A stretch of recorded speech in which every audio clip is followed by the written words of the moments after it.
If a failure occurs during the warranty period, it is imperative to return the engine to service as soon as possible. When the circumstances of a failure are understood, the decision to repair or replace can be quickly made. To better understand the failure, ask questions like, "Can you tell me what happened?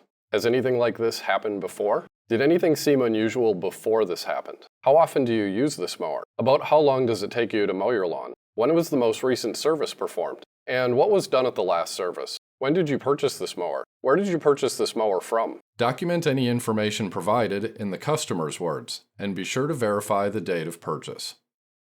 If equipped with an hour meter, document the hours displayed. Document the engine specification number and serial number.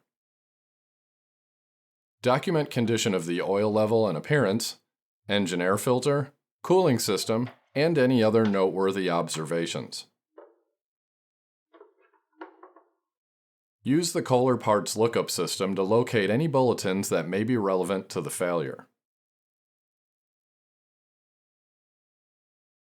In the event of an internal engine failure, closure plate removal and further inspection is likely to be requested.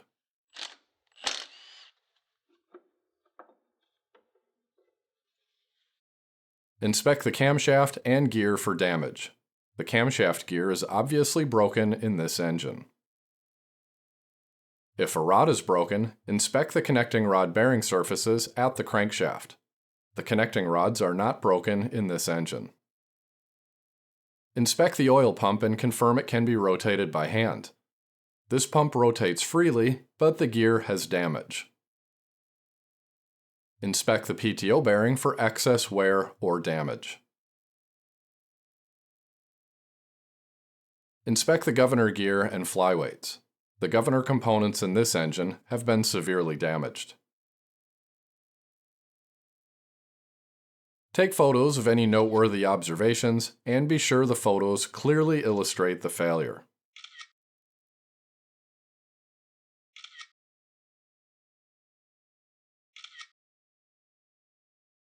Call 866-GO-KOHLER for assistance determining warranty status and a repair solution. Due to the low hours, service bulletin, and for customer satisfaction, in this situation, engine replacement was determined to be the best solution.